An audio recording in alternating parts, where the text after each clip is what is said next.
Operation பண்ணிட்டாங்க, ஆனால் எப்போ சாப்பாடு கொடுப்பாங்க ஒரே யோசனை இருக்கா? அப்போ இந்த வீடியோ கொடுத்தாங்க. நான் டாக்டர் சுந்தராஜன், லாப்ரோஸ்கோபிக் சர்ஜன், சென்னையில். ஒரு ஆப்ரேஷன் பண்ணதுக்கப்புறம் எப்போ சாப்பாடு கொடுப்பாங்க? அந்த ஆப்ரேஷன் கம்மி.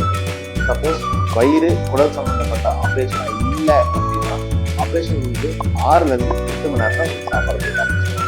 இதே வயிறு மற்றும் குடல் சம்மந்தப்பட்ட ஆப்ரேஷன் இருந்துச்சுன்னா 3 விஷயங்கள் பார்க்க வேண்டியது இருக்கும்.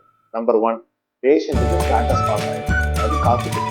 நம்பர் 2, பேஷண்ட்டுக்கு குடல் அசை வந்து அதாவது பவுல் சவுண்ட் ஸ்டார்ட் ஆகிடும். நம்பர் 3, பேஷண்ட்டுக்கு ஹங்கர் பெயின், பசி வந்துடும். இது மாதிரி இருக்கிற சிம்டம்ஸ் வந்து அப்புறமேட்டுக்கு பேஷண்ட்டுக்கு ஃபஸ்ட்டு தண்ணி கொடுப்பாங்க. தண்ணியை நல்லா டாலரேட் பண்ணுறாங்கன்னா அடுத்தது ஜூஸ் கொடுப்பாங்க. ஜூஸும் பேஷண்ட் நல்லா டாலரேட் பண்ணாங்கன்னா சாஃப்ட் சாலிட்னு சொல்லப்படுற ஈஸி டைஜஸ்ட் கொடுக்காங்க. இதை கொடுக்கும்போது பெயினோ வயிறு உபசமோ அல்லது வாந்தியோ வந்துன்னா இதே சாப்பாடை வச்சுட்டு செக் பண்ணி பார்த்துட்டா சாப்பிட்றதுக்கு. இந்த வீடியோ தேவைப்படுற ஃப்ரெண்ட்ஸ் அண்ட் ரிலேட்டிவ்ஸ் ஷேர் பண்ணுங்கள். தேங்க்யூ.